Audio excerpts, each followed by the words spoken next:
Oh, no. I'm hi. Hey, Joe. I am How you so doing? excited. I'm doing really good.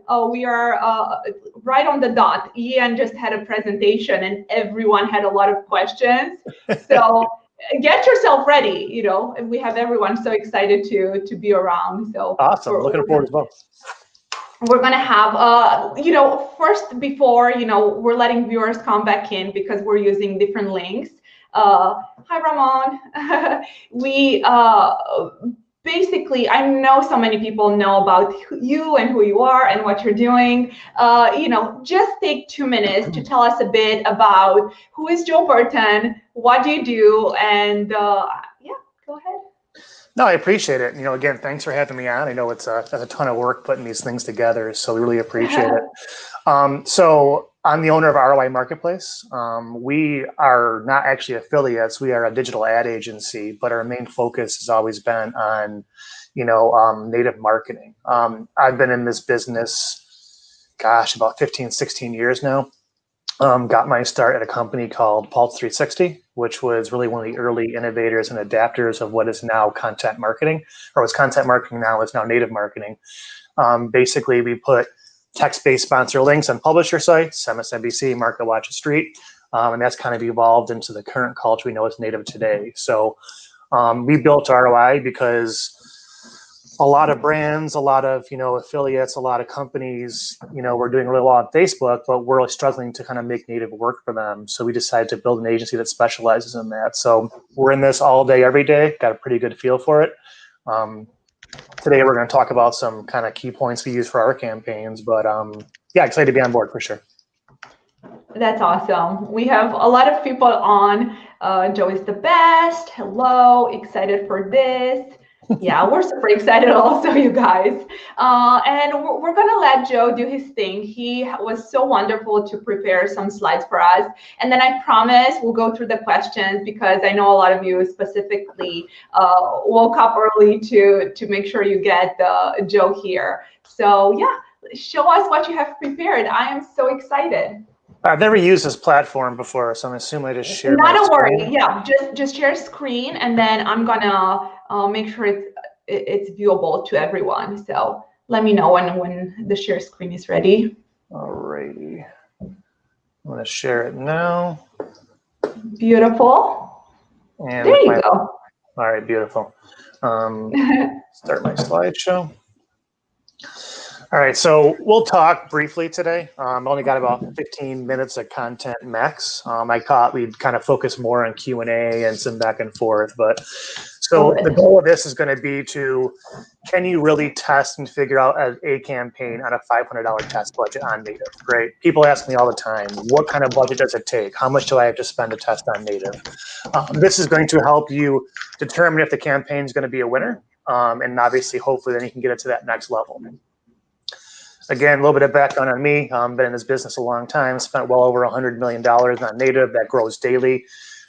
We've ran campaigns right from small local organizations up until a presidential campaign we ran a couple of years back. So we're in this every day, all day. We're pretty familiar with the content, how things work, and again, we live and breathe this stuff. So briefly, for those that don't do native currently, maybe you built your business around Facebook, maybe you built your business around, Pops or anything like that, email. What's the benefits of having a native campaign or a native strategy? One of the biggest points behind me is it greatly is going to increase your first touch clicks. This is a great way to introduce your product, whether it's an affiliate product or something you own, to a whole new audience that maybe have never seen you before. You can build content pieces around that. And it's going to help you get more people into your sales funnel. I know Ian kind of covered this stuff as well, but from that sales funnel, you can start to develop remarketing strategies, push strategies, email strategies, right? There's just so much you can do with it. It's going to get, again, your campaign of a lot of new people. The scale on it is pretty massive. I really don't know of too many sites that are legitimate in the country and the world that don't have some kind of native ads on there. They're just mainstream now. They kind of replace display ads. So any campaign, any site in the world's a pretty massive reach to have. This kind of follows up to the first point, but it boosts up your Facebook remarketing in a huge way, Google remarketing, et cetera. You're dropping pixels on people's pages, driving more reach, and obviously increasing your campaigns there. I know 9 times out of 10, my best campaigns on Facebook are always remarketing campaigns. And if you can get more users in that funnel for a cheaper cost per click, it's going to only help things out. Yep. Demographic and behavior targeting. This is important. Couple of years back, there was none of this involved, right? Facebook was so great because you could pick out, men, women, income levels, homeowners, non-homeowners, likes, dislikes, and a great demographic targeting strategy. With native is a little more spray and pray. Well, native has actually evolved to a point now where networks like Taboola are actually offering you behavioral data. I'll admit it's not as good as Facebook is, but it's getting there more and more every day. And they're also now allowing you to actually layer in lookalike targeting audiences and other things that are hugely beneficial. Again, it's not where Facebook is, but it's getting closer every single day. And then, the last couple points are just stability. I see a much more stable environment for all of our marketing. That includes Facebook and Google when we have a native strategy kind of going with it as well. It just really helps to make things convert better and drives in more users. So the top native networks that we use from a DR standpoint, and this is again geared towards affiliates, for this presentation. Love it. Taboola, Outbrain, and Rev Content. Gemini, maybe we can put in there. Gemini is a little bit harder to, see stability on. We have great days and bad days there. But Taboola and Outbrain, which are of course merging into one network now. Right. And then Rev Content. I don't know if you guys, bought a lot of Rev Content, but a couple of years ago, man, I couldn't get anything to work there. And now they're a legitimate networks. We do a lot with those guys now. They got a lot of great local news traffic, et cetera. They're very easy to optimize. So, and then, other ones as well, but those are the top 3. Yeah, I'm so glad you chose those because a lot of the affiliates watching, on our offers, those work really well. So it just happens to be like a good glove on what you're presenting. So thank you. I'm glad. We buy on MGID, we buy on Content Ad, we buy on a lot of different sources, but those are part of my favorites. A lot of them is their API enable, which helps, which we'll cover in a second. But again, I think that's great. So you have a campaign, you want to figure out, is this something I should test on native? And here's a couple, key points that we look at when a new client comes to us. Number one, does the content have a good story? Is it a lead gen offer? If it is there a good story behind why someone should engage with that content? Is it an e-com product? If it is, why is there a good story behind it? Why does someone want to engage with user content written for that stuff? It's the number one thing we look at. Second point is clear call to actions. Is it very clear what we want to do with this product? Is it a cost per sale? Is it a cost per lead? Is it an email submit, right? What is the clear call to action for that campaign? Which for affiliate-driven campaigns is usually pretty clear, but other campaigns can be a little bit more, out there. Not too controversial. It's great to have a product that's, super unique, but if it's too controversial, you're gonna go through approval nightmares. You're gonna have to go back to the advertiser, back to you guys and say, can we get a page that doesn't say this? Can you get a page that doesn't have this on there? That's a nightmare to manage, right? A little bit of controversial is cool because it clicks. Too controversial, absolutely not.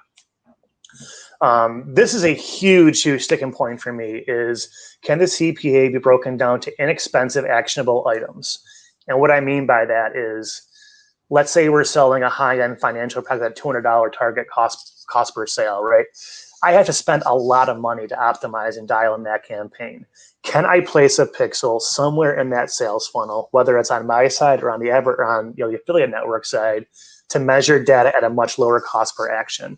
It might be, a click from a pre-sale to an offer page. It might be an email submit. It might be a time spent on a video. There's a lot of things you can do there, but having some kind of actionable item as a first, status of optimizations is really huge. Does the product service a need? Sales 101 is sell to the need of the consumer, right? So does this sell to some kind of need that people are actually going to want? For an e-com product, the best things that we do are things that save people money, make their lives easier. Health products, do I feel healthier? Does it help me lose weight? Do I feel better about myself? What kind of need does it service? And then a quick talking point is that unique offers are always going to be the best.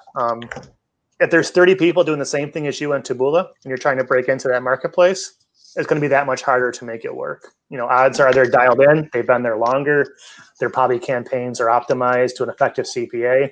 If you're going to break in with the exact same product and then worse off, you're going to try to steal their ads and steal their landing pages, it's very hard to make it work. So budget needed. And again, we get asked this question all the time. Love it. Oh, yeah. What do you need to spend on native to see if a campaign is going to work? Can you really determine something profitable on a $500 test budget? I think you can. I'm not saying you're going to be making money after $500. I'm saying you're going to know this campaign is going to work, and here's my next steps for the next $500. It's going to make it profitable moving forward. This isn't foolproof. This can vary per campaign, but we have some quick talking points per network that I hope are going to make people's lives a little bit easier. So a couple keys. First and foremost, it has to have a pre-sale page. I don't care what you're doing. Maybe not for like a sweep submit or an email submit, but anything outside of that needs some kind of pre-sale page. It can be short. Some of our pre-sale pages are honestly 3 paragraphs long, if that.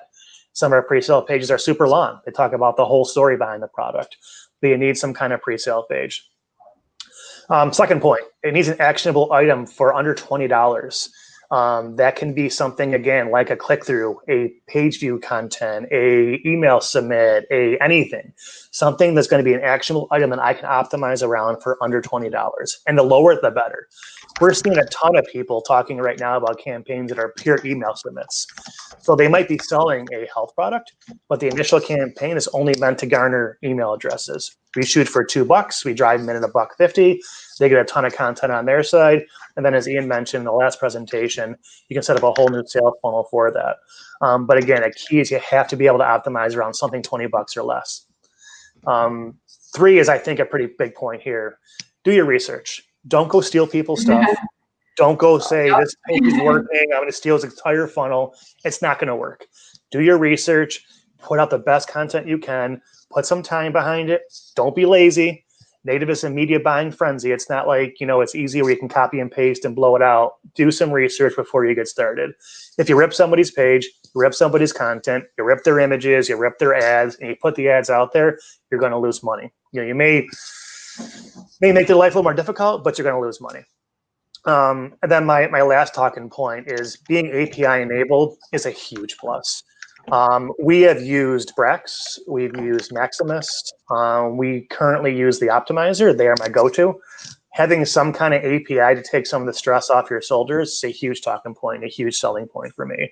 I'm not sure how much you guys use or your affiliates use APIs, but I find it hard without it, to be honest with you.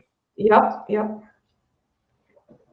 All right, the setup. For $500, again, I have $500, and I gave you a campaign and said, here's how to make this campaign work on $500. Here's what I would set up for. I'd pick one network. My go-to is usually Taboola, maybe Rev Content. Outbrain I'm not quite as good on.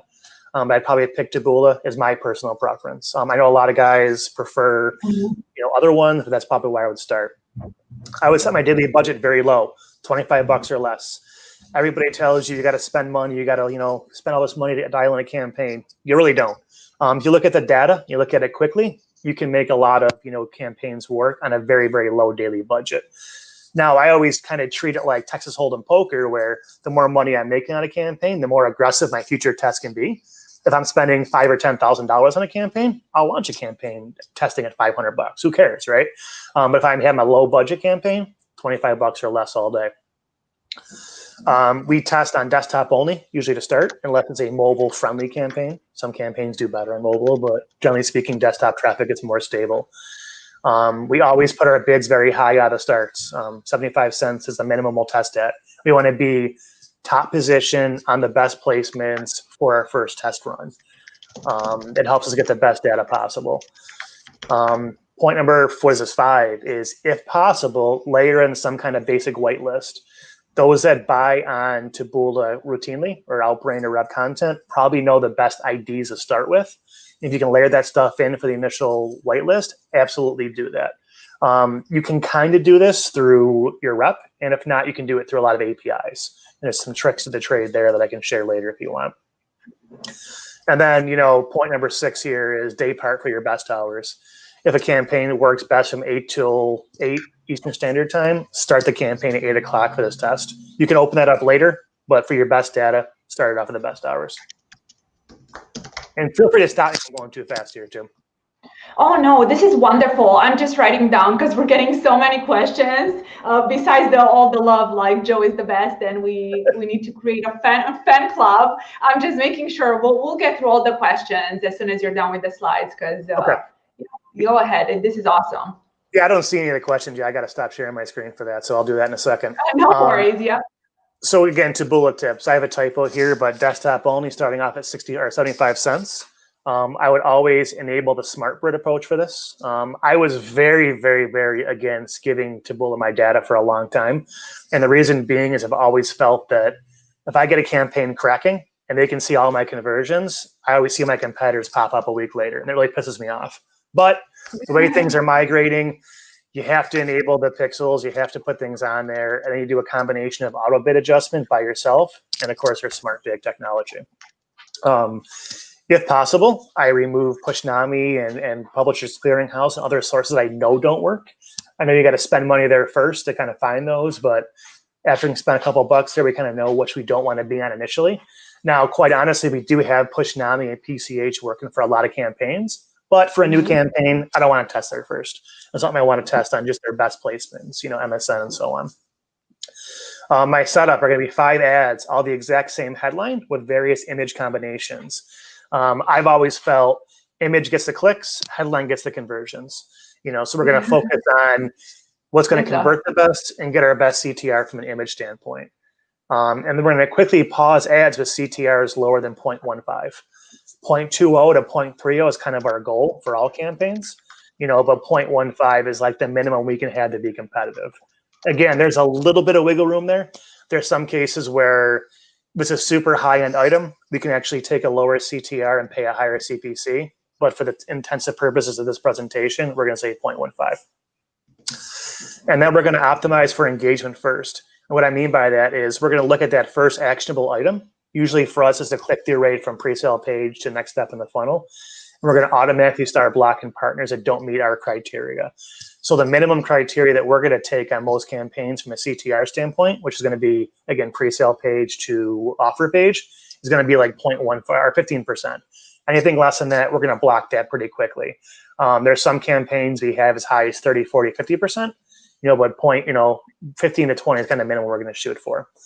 So by doing this quickly, you're going to weed out the sources that aren't working, and you're going to see, okay, I have this select group of publishers, this select group of ads that are clicking through at this percentage points, and that gives you the data you need to be successful. Rev content, again, we'll do this for all 3 Rev content, Outbrain and Taboola. This is amazing. They're all pretty similar strategies. I know, they're so great. We're going to launch the campaign here again on native only, no push. Rev content's got great push traffic, but you don't want to start there. Rev content, sometimes we will target their mobile only because their mobile is really good. They've got all these local news sites with awesome mobile traffic on. But again, we try to do desktop only. We're still going to do the same headline with 5 images. We're still going to optimize for CTR and engagement first, and we're still going to turn off our ads after, or lower than a 0.15 CTR. Those are pretty consistent across all traffic sources. But one key point here is that, Rev content makes you spend $100 per day minimum. That's their minimum daily budget. However, if you have an API, you can have your API turn the campaign off after 100 clicks or so, which is going to basically be your $25 a day anyway. That way, you're not going to have to spend a ton of money. You spend your $25, you look at what happened, you make adjustments, and you turn things back on. Awesome. And then looking at Outbrain. So Outbrain has been my biggest struggle in the past probably year and a half. I used to be a really big spender on there, and a lot of the changes they made and some internal issues have caused my spend to go way down there. We kind of got it back dialed in now. We're starting to do pretty well there again. Again, you got to use our smart pixel. I was so against this for the exact same reason with Taboola. I felt anytime I got a campaign cranking, my competitors popped up doing the exact same thing as me. And, they had my ads, they had my whitelist, and I had to, basically rebid for my same placements. A couple of years back, the API could override everything they were doing. Now to really use the algorithm carefully, you have to unfortunately use their pixels. It'd be like bidding on Facebook with no pixel, right? I mean, you couldn't do it effectively. We separate mobile and desktop, of course. We start off desktop only, which is pretty common for all of our campaigns, and kind of make it work. We do use their semi-automatic bidding, which allows us to basically have Outbrain someone adjust our pixel or our bids. We can also override it. Other than that, the next 2 points are the exact same. 5 ads, same headline, different images. Pause ads that are lower than 0.15. That's pretty consistent across all of our campaigns. And then we're going to monitor the pre-sale and shooting for 20% CTR. That's our actionable item. Couple points here is, be wary of some of their biggest publishers. CNN is a huge name. You see them in your data, like, I want to be on there all day, every day. It's kind of weird quality. I'm not going to say we don't make it work, but I'm saying you might not want to be bidding 65 cents on CNN. It may not be the best placement for you. ESPN is similar. I think they actually lost ESPN, but placements like that are huge names aren't always going to be the best traffic for you. So you got to watch that. And then, of course, like anything else, you're going to adjust by section based on your EPCs. And then, which is super cool, is you can start doing lookalike targeting and building your audiences inside of Outbrain and doing remarketing as well. So I covered that super quick, so we'll cover most of that in Q&A. But any questions at that point is all pretty easy. That's fantastic. No, it's really good. I feel like everyone was taking screenshots. It's really good information. I love it. Awesome. So these are the optimization strategies that cover all traffic sources, right? We did cover some of these already, but we're going to come back through them. One, optimize for engagement first. I've spoke about this 1,000 times, and I say it every single time. Don't optimize for CPA, optimize for your engagement, which is the highest actionable item. 20% CTR, we're shooting for as a minimum standpoint. So point number 2, on a $500 budget, we want to cut unknown sources. If I log into Outbrain and I see some weird source like, Joe B's cooking dog, blog.com, I may not want to be on there for testing. I may want to test them later, but I don't want to test them on a small test budget. I just don't want to lose money out of the gates. Focusing on ad CTR is, of course, a maximum. 0.20 is the minimum we want to shoot for. 0.3 is great. You can start to see your bids drop substantially for that. You start seeing your bids below, or your CTR below 0.2, then you start bidding 65, 85, 90 cents for desktop traffic. That's hard to make it work. So once a source hits 2 times the actionable CPA, we cut it. So if I say we're doing an email submit, $1.50 is my target, I spent $3, no conversions, I cut that source out. I may come back to that source later. I'm just cutting that source out from my initial test campaigns. Once I have my campaign scaled, then I may go back in and start to test those sources I cut initially to see if I can get more scale with them in the mix. And then this is a huge one for us. We adjust our bids to the effective EPVs daily for every campaign we run. We do this at the campaign level as well as at the actual traffic source level or site level. So every single day at 8 o'clock in the morning, I look at my EPV for the past 7 days, and all of my campaigns reset to the exact EPV we're taking, which is your earnings per click, your earnings per page view. That helps campaigns not get too far out of control, and it helps us to kind of level the playing field on a day-to-day basis. So that's a huge deal for us. And kind of the conclusion, we'll get into Q&A. So again, your $500 test in most cases probably won't be profitable, but you should have enough data to be profitable. And next 500, next 1,000, hopefully get you to that next point in your profitability. This is about quickly picking out winners. This isn't about spending a ton of money and trying to find the best sources for the next 10 years. This is about finding the best sources for this campaign right now.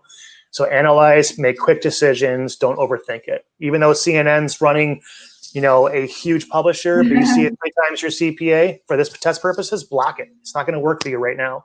Come back in, test it later when you're making money. It's much easier to play with house money than to lose money up front. And then you're going to duplicate those campaigns once they get profitable with new bids, just focusing on your best content. Another very important point. Taboola, Outbrain, if you duplicate a campaign without making any changes whatsoever, you actually skip the approval process. So you have to go back to editorial again. So if I had the campaign, I block my 3 worst ads, I block my 10 worst publisher sites, I duplicate that campaign and adjust my bids. Theoretically, I'm going to get a brand new evaluation period at a higher bid point, but skipping the whole, the whole content and going back to approvals again. Well, That's it. I know I'm not playing favorites, but whoa, what a good presentation. I'm gonna go through some of the comments here. Can you see them on the screen as well? I am just getting back to the screen now, so I don't see anything. Yeah. No problem. So right now we're just seeing a lot of love. Joe is the best. Hi guys. Hi. I got Joe, a right great to rail see comment. you. I know they're like coming in. Hi, hi. Oh my gosh. I think I was joking about the fan club, but Come on. so much useful information. I'm going through all of them in order because we have so many and I really don't want to miss some of the question. All right, so Farhan got one on Skype from one of our affiliates. He's in Japan, so he's just Skyping us. One of our affiliates has $300 a day to spend. Do you think with that budget, should he start with Ref Content, Outbrain, or another traffic source? So it depends on what the offer is. If it's anything remotely aggressive, I would say start on Rev Content. And they're tough too, but if Taboola and Outbrain have the toughest compliance out there, maybe next to Gemini. I think Outbrain personally is the hardest to make work, so I'd probably start in Taboola if it's a very compliant, very white hat, very clean offer, and then I'm gonna go Rev Content. That's my opinion. That's awesome. Yeah, we have, a lot of our partners, are live on our Ref Content with most of our offers. So I think that's a safe bet. And also you guys watching in and, just let the account manager know which traffic source you want to run because we already know the offers which are good for specific sources.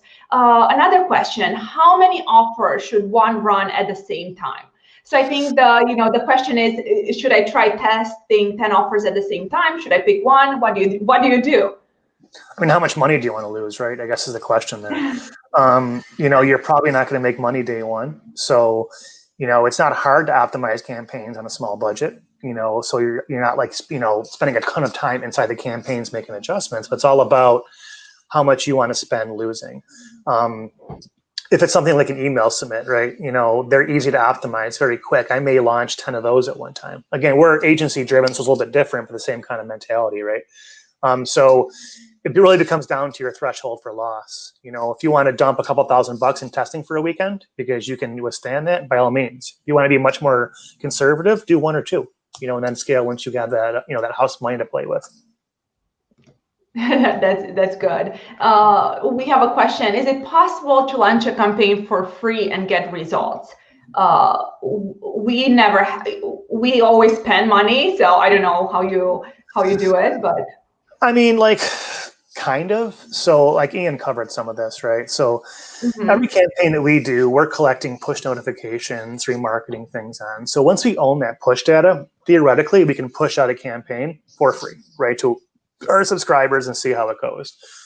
We don't collect email internally to use. We've got third-party partners we work with on that. Again, theoretically, once you've got that data in-house, you got an email address, you can push something out for free. Can you launch it on native for free? I wish, I mean, that'd be great, wouldn't it? To get a free test? that would be great. What tools do you personally use to create pre-sales? So there's a lot of them out there. We've tested ClickFunnels. There's Elementor. We use Wizzy. They're like my go-to favorite out there.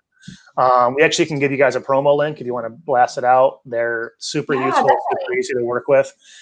So they're my favorite to work with by far. And we've tested a lot of them. So there's, again, I'm not a pre-sale designer whatsoever, and I can actually make a decent looking pre-sale page inside there. So perfect. We see our internal media buying team. Make a note on that. That's awesome. Yeah, if you want, I can send you a link. We can. Yeah, please do. That would be fantastic because we do get this question a lot, right? Because we always encourage our partners.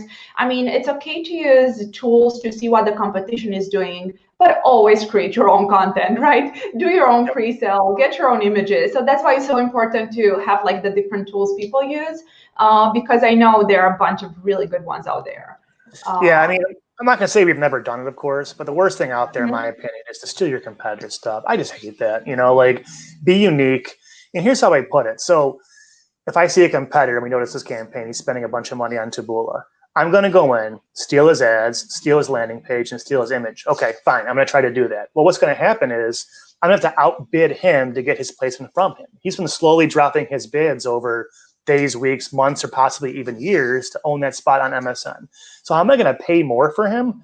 He's probably got a better CPA targeting anyway while using the exact same content as him. What I want to do is find a better angle than him build up the campaign and get a higher CTR, better converting landing pages, then of course make the campaign work at a much larger scale. That's how we do it.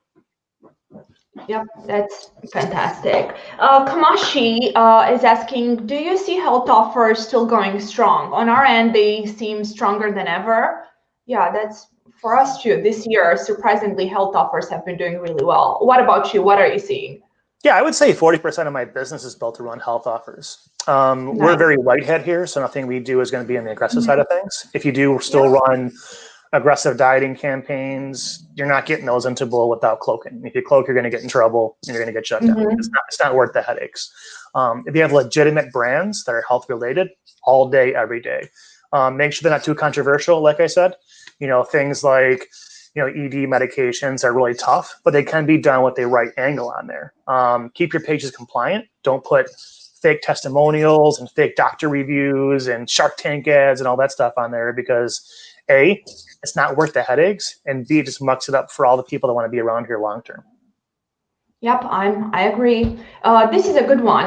Ramon, what account level you use for ref content? I have it lowered to 2 and start from low bid to high bid. Do you use the same?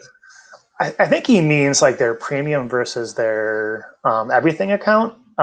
We use primarily to start with their premium stuff, only because, again, it gives us that best, source of relevance, right? What is this campaign going to work on?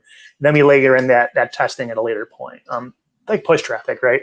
I don't want to test push traffic on ref content for my initial test. I want to test on the best sources, get the best data, and then I want to layer into the secondary stuff per scale. Awesome. Sam got another question on YouTube, so I asked him to put it here. Do you use specific tools for creating good headlines? We actually have an internal copywriter that just flips out new headlines for us daily. We try to test 2 to 5 variations of headlines per client per week. So we're always testing new headlines, new image combinations.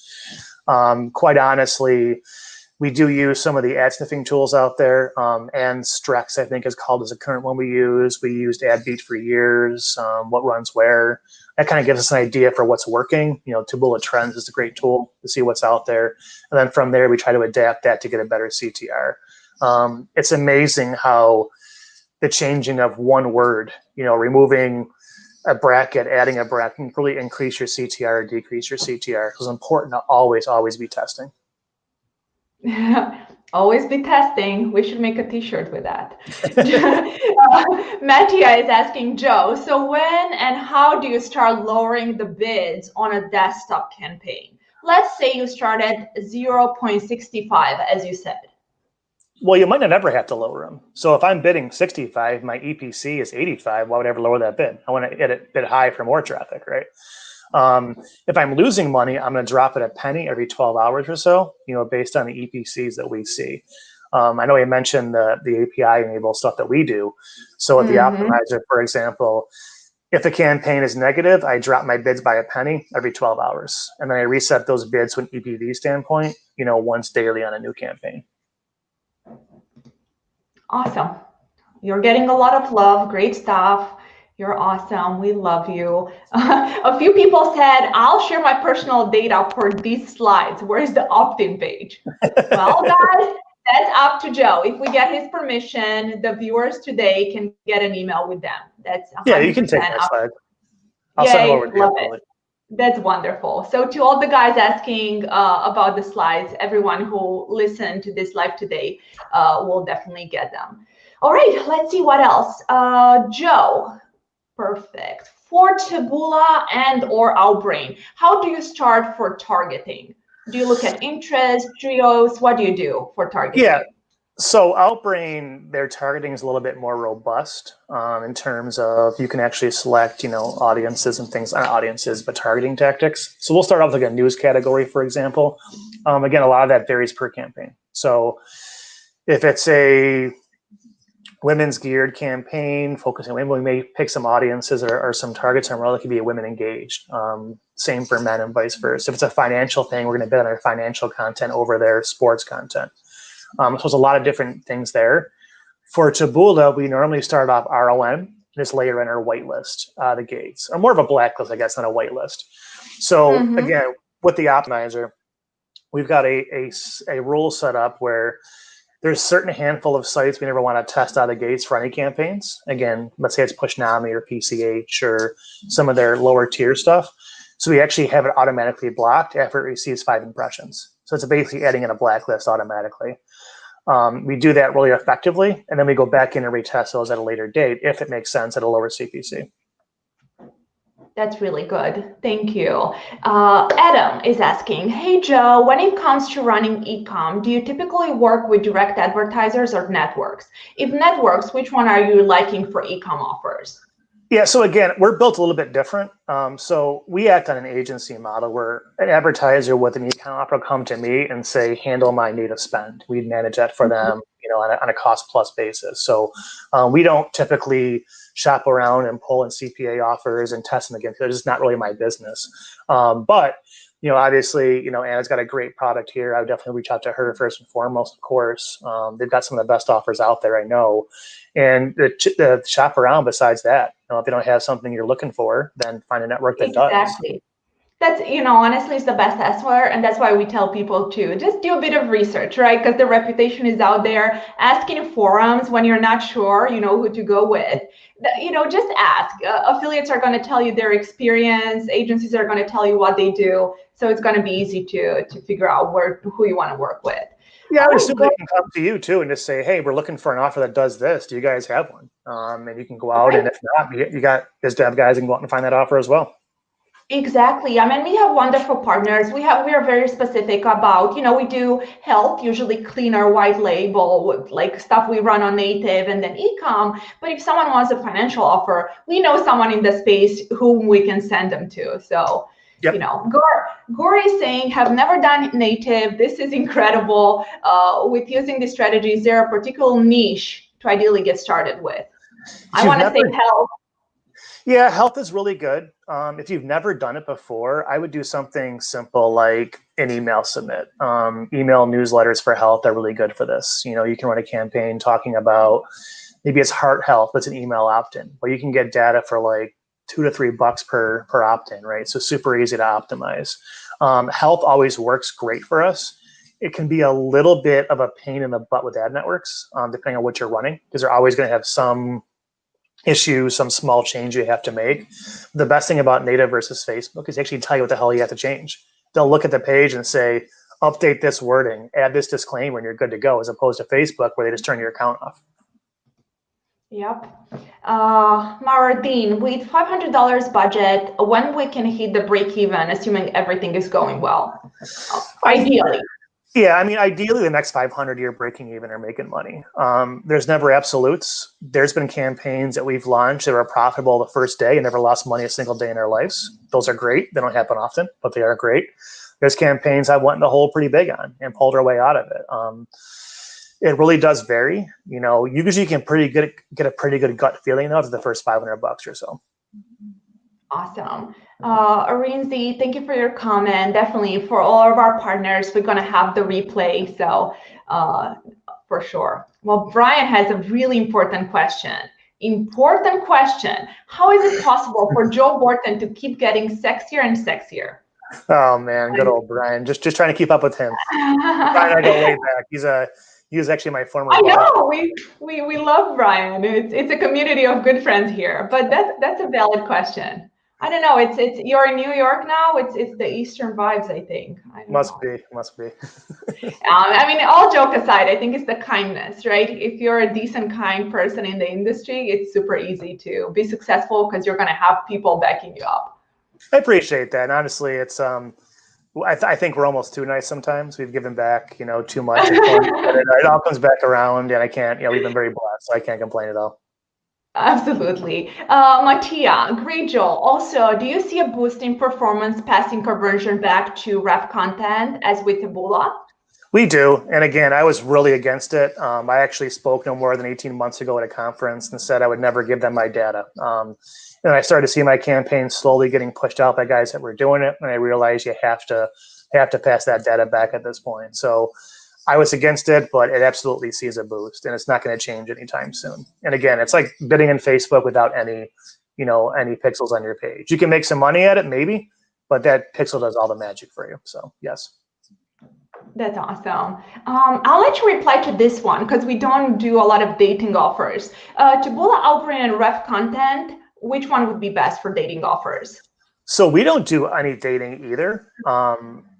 I would stick to push for dating though, especially anything remotely aggressive. You're probably going to do best with the push traffic. If it's very, very mainstream, not risky at all, you can probably get approved on Rev content. I don't think they have issues on Taboola or Outbrain, but anything that's going to be remotely in that gray area, they're probably not going to allow. Awesome. Thank you for answering. And Farida, thank you for sharing the link to the Wheezy, the tool that Joe was telling us about earlier. That's awesome. Does the top performance creatives of Taboola will give us the same best performance on Outbrain, the Rev content, or MGAD? It's generally a pretty good starting point. There can be a little bit of volatility there, but generally speaking, yeah, you're going to get a pretty good starting point for that. Absolutely. Awesome. This question is from our Skype chat. Do you see specific trends for the remainder of the year and next year? Because Haran earlier and Ian, and we all see a few different things. We do see a trend with health doing well, but what else? What are you seeing from your end, right? Because your perspective and actually being in the US might be different from what we see in Europe. Yeah, so finance has been big. Alternative investments has been really big. Anything lead generation has been really big. Lead gen is actually my favorite thing to optimize. I love working with the lead gen strategies. I think it's just the easiest thing out there to work with. So those campaigns are huge for us, and staying topical, so obviously with all the things going on in the world right now, what's going to best service those needs and what's going to, really remotely help that out.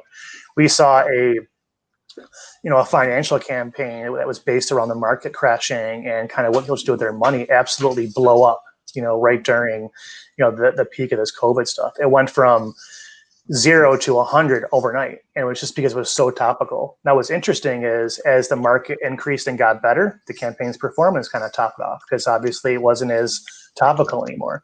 So staying topical is hugely beneficial and putting that time in to find campaigns that are built around topicals.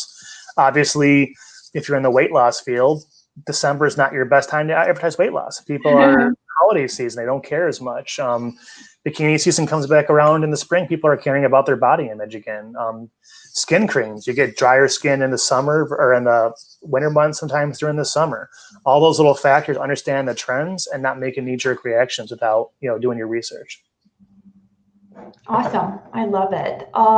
Have you tested DSP service from volume, for example, or do you run direct with the traffic source? We tested a lot of them. Great way to touch base a lot of traffic sources for very easy access. Understand you're getting low priority and you're getting marked up a little bit.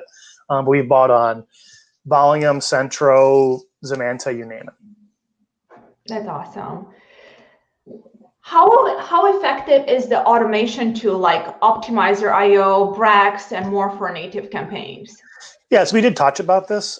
So I personally think you can't play native at scale without having some kind of API.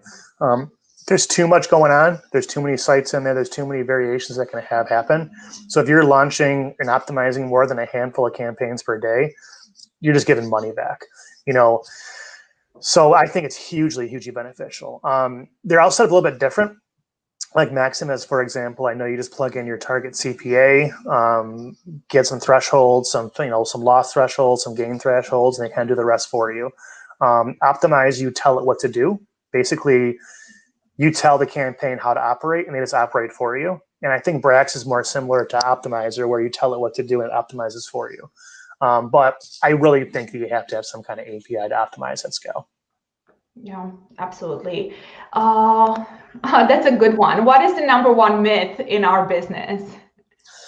You got to spend a fortune to get data. I hate that. When I take on new clients, they always tell me, oh, we got to spend a ton of money to get data, right? And we're compensated on percentage of ad spend. So it's my best interest to spend more money for you. I tell people all the time, I'd rather have you begging me for more traffic than begging me for a refund. I think you can start off very slow in a campaign, be patient. I'm not going to say I haven't been aggressive and lost a ton of money in a campaign. I thought it would work, but be slow, be patient, and be diligent. You don't need to give a lot of testing budget out to find something that's going to work for you.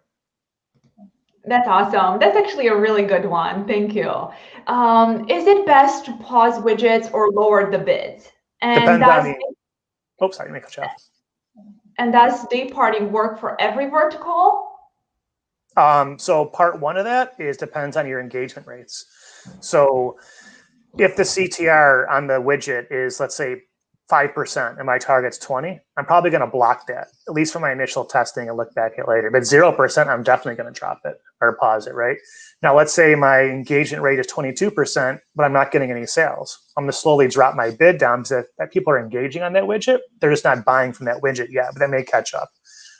So it really depends on what that initial actionable item is and how far off from that you are before you make that decision.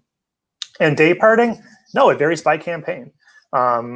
If you ran a sleep campaign, people struggling with sleep, you wouldn't run it at noon. You'd run it at 11 o'clock at night. If you're going to run a campaign for how to get going in the morning, it may be good to run it at 6 a.m. So it really depends on the campaign and understanding the data behind it. I'd imagine you guys got a lot of that in-house on your side, but they can probably ask their AM, what are the best hours for this? They can probably start off with at least a basic time frame on there.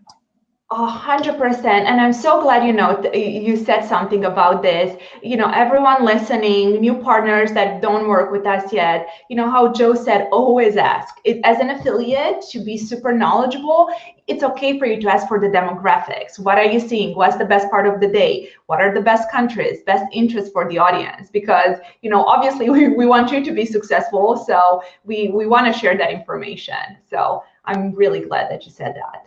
Yeah, I think it's important for them to realize that their affiliate manager is making money if they spend money. So, it's their best interest to do everything they can to spend as much money as possible, because I'm sure they're compensated with some kind of commission structure. So they want to see them make money.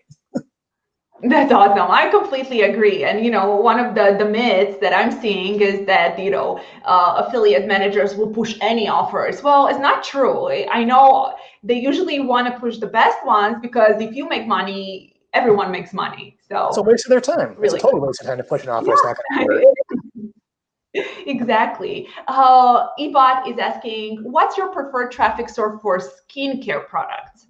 If it's going to be a very white hat offer, I would stick to Rev Content and Outbrain. They both do allow it as long as it's done properly. Content ad can be good as well. Taboola can get approved. It's a little bit tougher. If it's more of an aggressive offer, stick to push traffic. Zero Park, Propeller, things like that.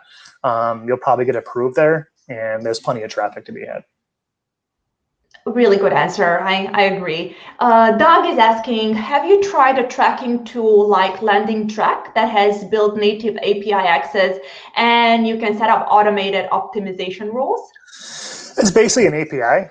So we use Volume as our tracker, and then we plug that into Optimizer as our API. I know some tools are migrating to do both of that from one threshold. I think Maximus, for example, is both, but you can't, I don't think, test campaigns outside of their chosen few. So I've never tested Landing Track. I've heard about it. I had a call, I think, with a rep there, never got, to the next steps, but you're basically saying an API, which yes, we do. Awesome. All right, Master Rooney, email campaigns versus ads organic traffic. Which one is better to start with? Limited budget and limited time to spend daily. I think he's looking for like email submissions, which is again one of our favorite things to do. Organic traffic is always great, but you got to get it from somewhere. So, I would say email campaigns. That's awesome. Anil, how reliable are in-house data sources on Taboola? Can you share some good data sources companies to work with? Yeah, I mean, they're okay. They're not great. I would say the best thing that you can do and how we start our campaigns out is go run a network. Then you can actually see your conversions by audience and then break out those audiences in a separate campaign and test them at a higher bid points. The age demos are pretty big. A lot of my products skew 50 plus. So we do demos that are 50 plus. I have some products that are only geared towards women, so we only gear towards women. It saves us a little bit of a, evaluation time and gets our bids down because the CTR is going to be a lot worse if I'm serving a women-geared ad to men, of course. So that's awesome. Aman, why would one buy push traffic from Open or Taboola when networks like Propeller or Pushami do direct sell to same inventory at much lower rates? It's just more traffic sources out there, like anything else. We buy push from most of those traffic sources as well. And is there overlap? I'm sure there is. but at the end of the day, it's just more traffic. That's awesome. That's really good. Thank you. I have one more question. This one is for me. And, I know initially I told you this is going to be just like a half an hour, but you're so awesome. And we had all these questions. I couldn't let them unanswered. And it's just telling me that we need to be doing this more often and pick your brains because you're fantastic. I appreciate that. If you want, we have a lot of people watching. It's going to be way more people watching throughout the day today because, in some part of the world, we're just getting up and about. If you wanted to take one thing from today's speech, what would that be? Number one key point is put in that actionable item early. If you're optimizing a campaign, have something where you're not, targeting a $50 CPA because you got to spend double the CPA per traffic source to make that work. So break it down, simple numbers, simple moves, be conservative and, look at the long term, not the short term. I'd rather spend a week making a campaign work than give all the money to the source in one day. That's wonderful and really awesome. And also, all through the week, I had this question a lot from our partners. Obviously, we do, besides our team, we have a lot of affiliates that do Facebook. But this year, because it was more profitable for everyone, they're ready to try native. So, they always ask me, and, obviously I'm not the expert here, should I continue doing Facebook and just trying native in parallel, or should I just drop what I'm doing and focus only on native? No, keep it all going. Absolutely. Especially for our agency-based campaigns. As native spend increases, their performance gets so much better on Facebook because their remarketing funnels are picking up. They're getting more likes in their campaigns. They're building an audience based on it. We directly link the like function to most of our clients' pages. So like us on Facebook, do this. A separate way you can remarket. The Google campaigns get exponentially better. What do people do? They go to type the product name into Google, look for a better deal. So have some kind of strategy built up for branded terms on Taboola. All that stuff is critical for a good or a good overall campaign. That's awesome. Well, you have a lot of thank yous here. And if you want to share the slides with us, I'm sure everyone is going to love you even more. Yeah, I'll send them over. You can feel free to share those. Awesome. Whatever. Perfect, definitely. And I'll send over that referral link if you guys want to check out Wizzy as well. Again, I know the owner well. He's a good guy, great service, and they've taken care of us pretty well over there. Beautiful. And easiest, just put the referral link in the comments under our video because it's going to be live for the next 24 hours. I mean, on our Facebook page. So then all our friends can get access to that. And thank you again so much. You are wonderful. Thank you, guys. I really appreciate you having us on. Thank you so much. Talk to you later.